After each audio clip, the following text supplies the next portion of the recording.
Chapter 5. A Long Cold Winter. It was dark for 4 months.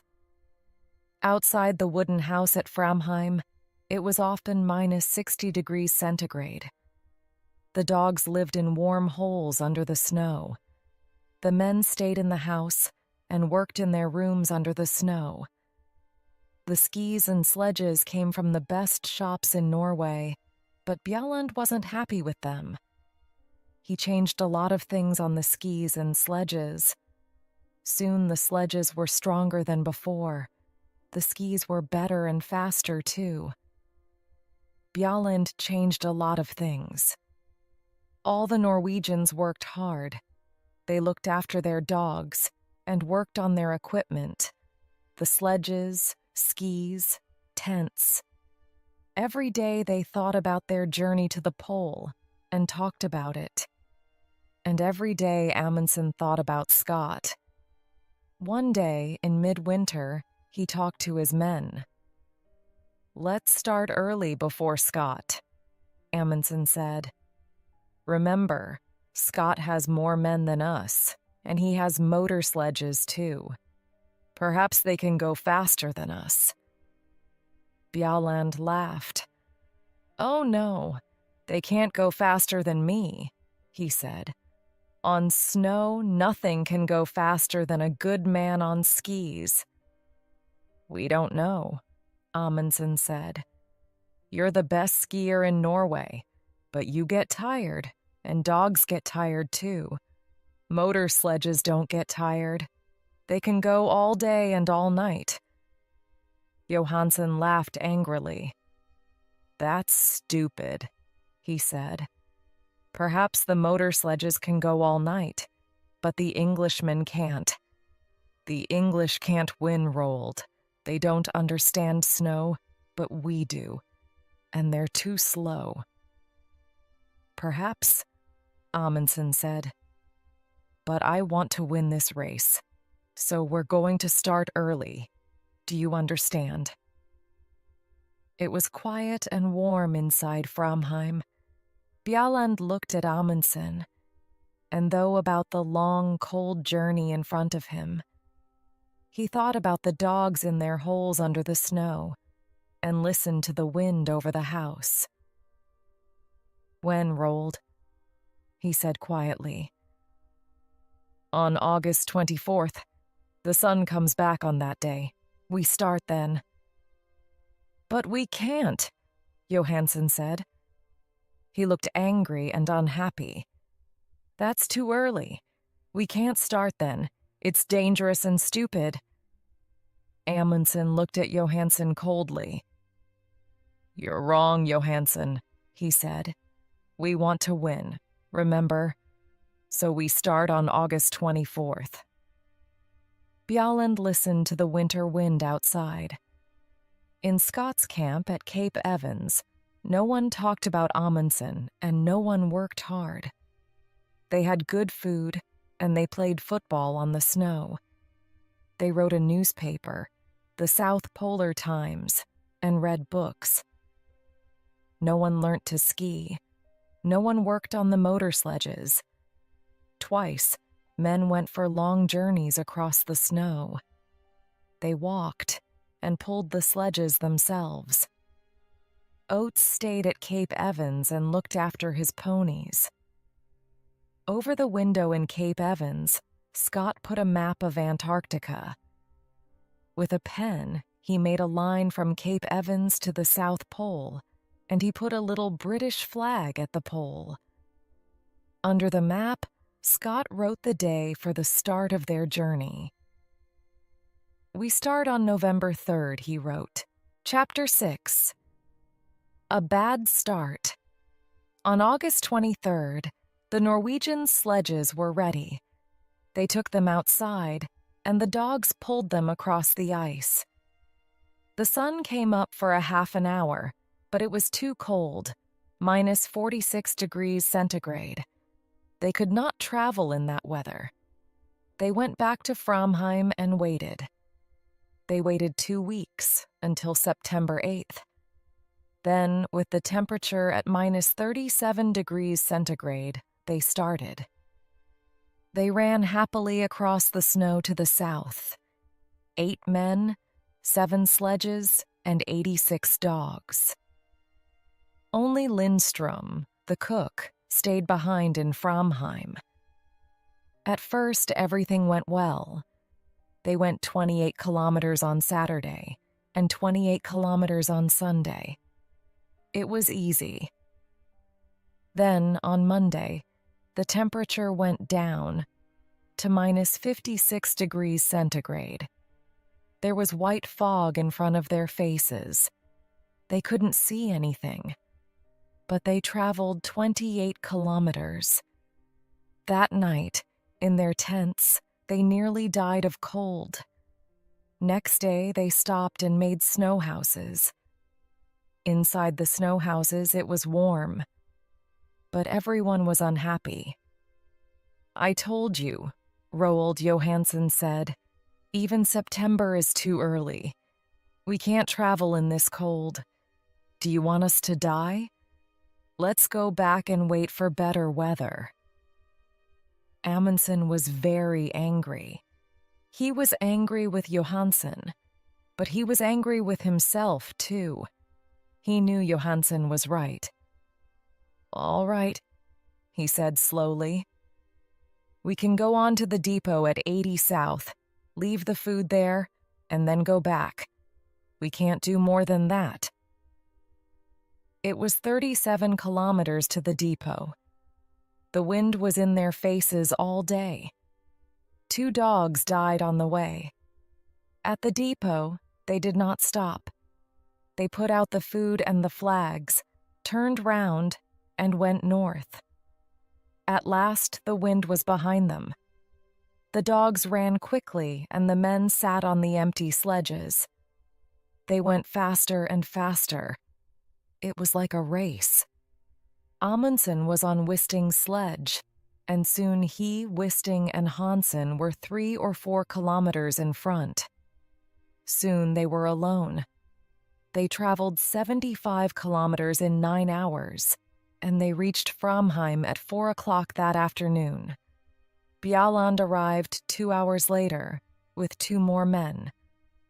But the last 2, Johansson and Prestrud, went more slowly.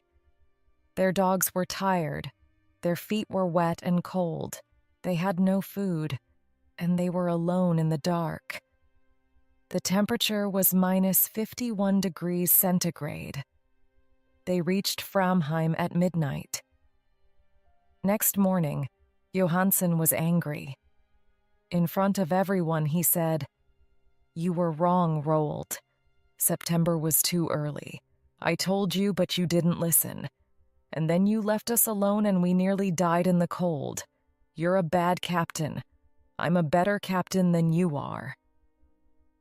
Amundsen was very angry. But at first he said nothing, because he knew that Johansson was right. Then, that evening, he gave a letter to Johansson.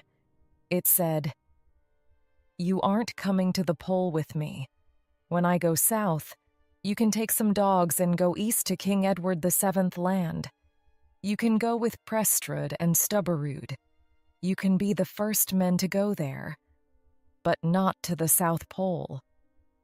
The Norwegians stayed in Framheim and waited. They lay in bed, listened to the wind outside, and thought about Scott and his motor sledges. Chapter 7. Motor Sledges and Mountains. Scott had 2 motor sledges now. They were the first motor sledges in the Antarctic, the first on Earth. On October 24th, the motor sledges started south from Cape Evans. 4 men went with them, but Scott stayed at Cape Evans for another week.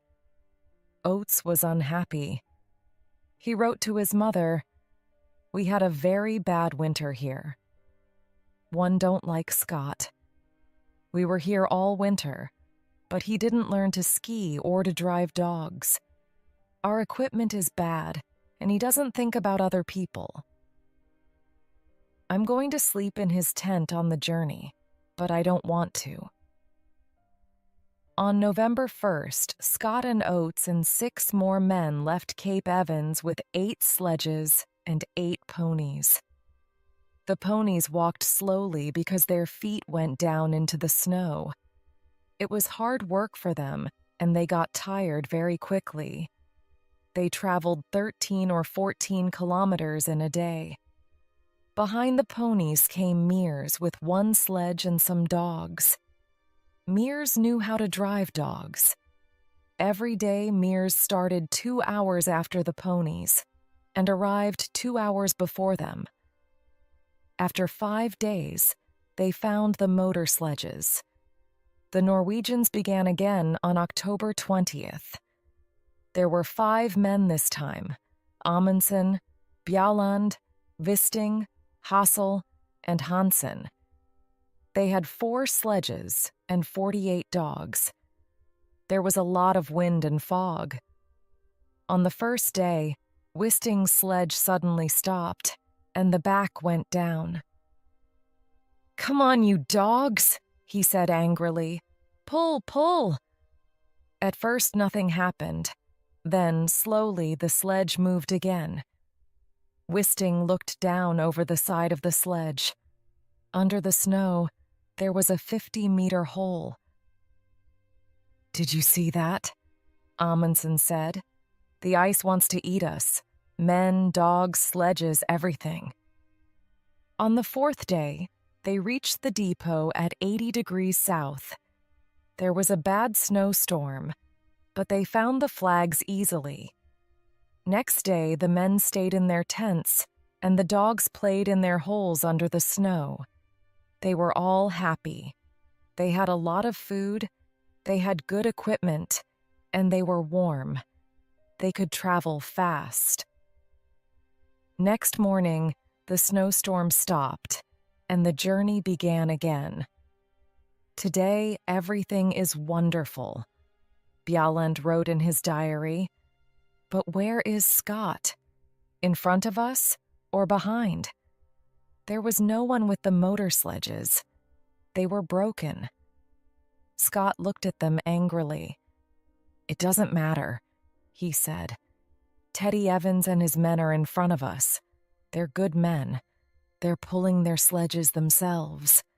We can get to the pole on foot." Oates looked at Mears. Oates and the ponies were tired, but Mears and his dogs were not. The snow was home for them. That night, Oates wrote, "3 motor sledges at 1,000 pounds each, 19 ponies at 5 pounds each, 32 dogs at 1 pound 50 each. Well, it's not my money, it's Scott's." On November 21st, one of the ponies died. On November 11th, the Norwegians saw the mountains.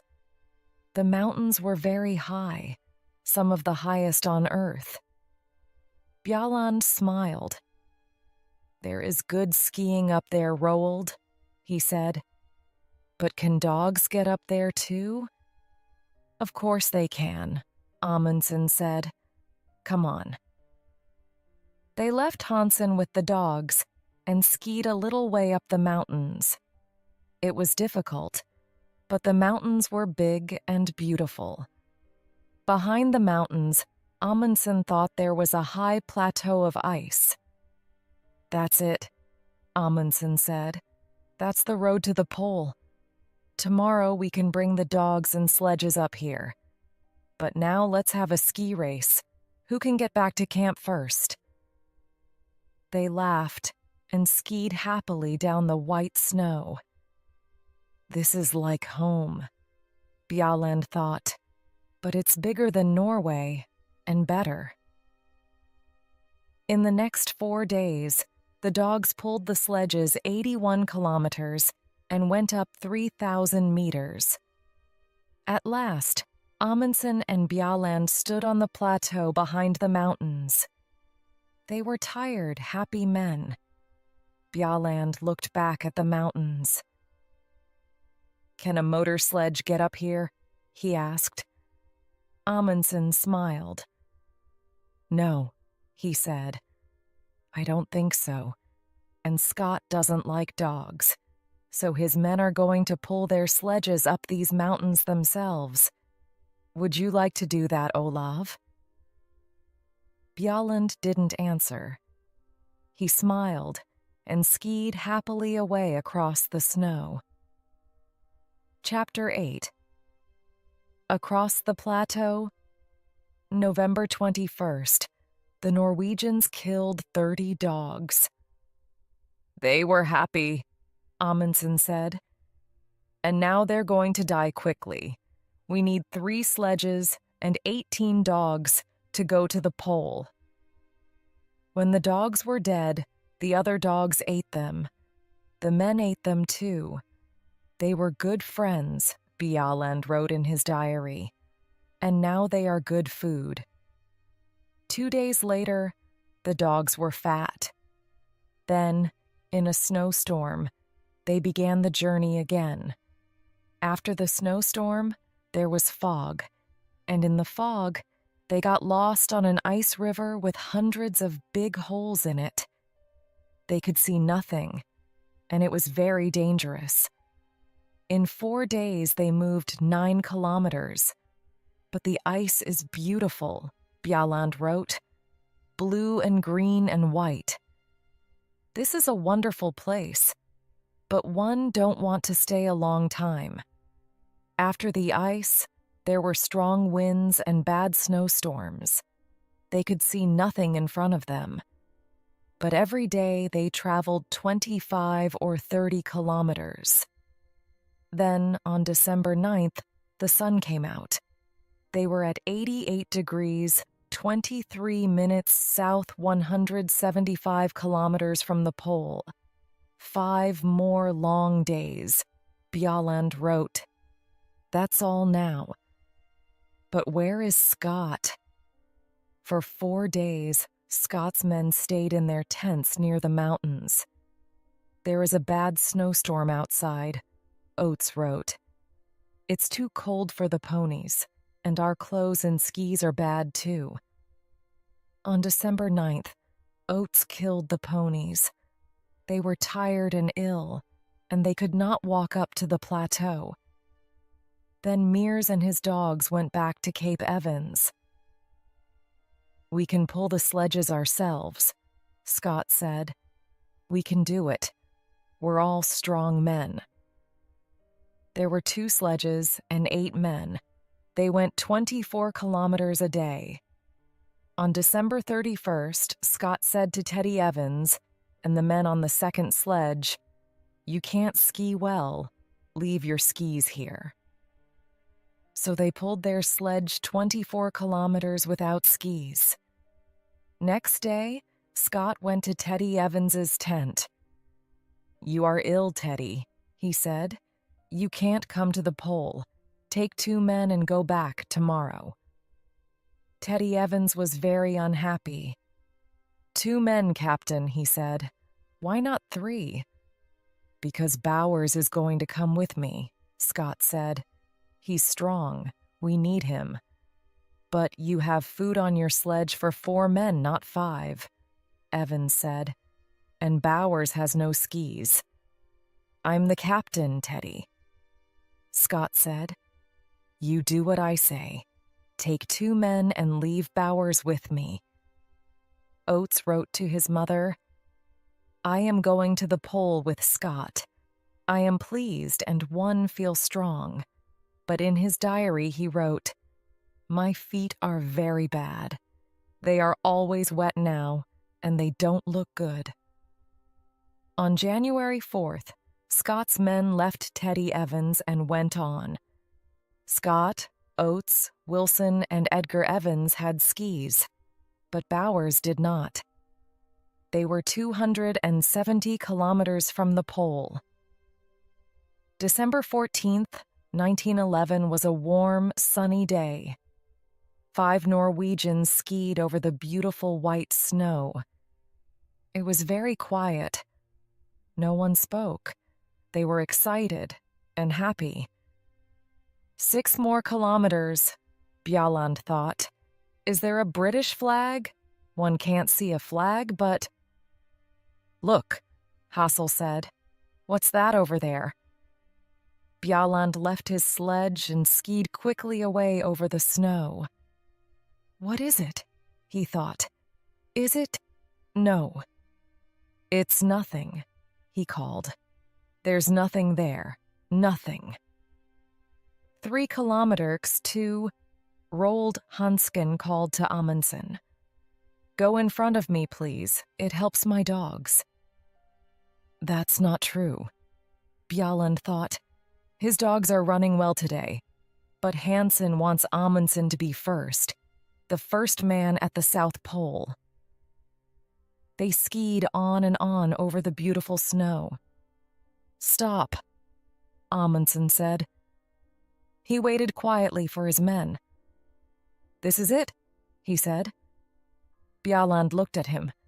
But there's nothing here, he said. Amundsen smiled. Oh yes, there is, he said. There's something very important here, Olaf. Very, very important. What's that, Roald? Us. We're here now. Isn't that important, Olaf? The 4 men stood on the snow and looked at him. Then slowly they all began to laugh. Chapter 9. The End of the Race. The Norwegians stayed 2 days at the pole. They left a tent there with a Norwegian flag on it. Inside the tent, they left some food, a letter for the King of Norway, and a letter for Scott. They left some more black flags near the pole, and 128 kilometers north. Then they skied away, back to the north. It's a beautiful day, Bjalland wrote. The sun is warm, the snow is good, but the dogs run too quickly. One can't get in front of them. They found their depots easily. There were 10 between the pole and Framheim. Each depot had a lot of food. They laughed and skied quickly down the mountains. Often they skied 50 kilometers a day. On Friday, January 26th, 1912, they came back to Framheim. It was 4 o'clock in the morning. Inside the wooden house, Lindström, the cook, was asleep. Amundsen walked quietly to his bed. Good morning, Lindström, he said. Is our coffee ready? The black flags waited at the pole. What's that? Captain Bowers said. Over there? Where? Scott asked. What? Oh my God. They all saw the small black flag in the snow, 2 kilometers in front of them. Slowly, they pulled their sledge to it. Next day, January 17th, 1912, they found the tent and the Norwegian flag. Near it, Scott took the British flag from under his clothes and put it up. In his diary, Scott wrote, "This is a very bad day. We are all tired and have cold feet and hands. It is minus 30 degrees centigrade and there is a snowstorm. Great God, this is an awful place." They turned north, 5 tired, unhappy men in the coldest, emptiest place on earth. On March 13th, 1912, Scott's wife Kathleen looked at her morning newspaper. Norway's flag at South Pole, it said. She looked at it for a long time and then began to cry. What's the matter? Her friend asked. My poor, poor husband, Mrs. Scott said. What's happened to him? Where is he now? Scott's men were always hungry. There were not many depots, and they were difficult to find. We need to find the next depot today, Oates wrote. But how can we find one black flag in all this snow? It's very difficult. And there is food for 4 men, not 5. They were all tired and ill, too. Oates's feet were black now, and he could not feel them. On February 16th, Edgar Evans died. On the 17th, they were past the mountains. At the depot there, they ate one of the dead ponies. Then they went on, 10, 11, 12 kilometers a day. They were ill because their clothes were not warm and they didn't have much food. The temperature was sometimes minus 40 degrees centigrade. On March 7th, Scott looked at Oates's feet. He were big and black. "I can't pull the sledge now," Oates said. "It's very difficult to walk." "Am I going to lose these feet, Captain?" Scott looked at Oates's feet and said nothing. On March 9th, they found another depot, but there was not much food. Slowly, they walked on. Oates's feet were worse every day. March 17th was Oates's birthday. He was 32. He lay in the tent and listened to the wind outside. He was very cold, very hungry, and very, very tired. He wrote a letter to his mother and gave it to Wilson. Then he got up and opened the door of the tent. He stopped in the door for a minute. Scott, Wilson, and Bowers looked at him.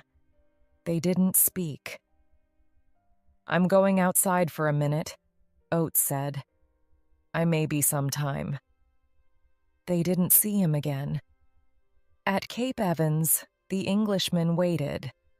On December 11th, Mears and the dogs came back. On January 3rd, Teddy Evans and his 2 men arrived at Cape Evans. The Terra Nova came and went. Winter began. Scott did not come. The Englishmen waited all winter at Cape Evans.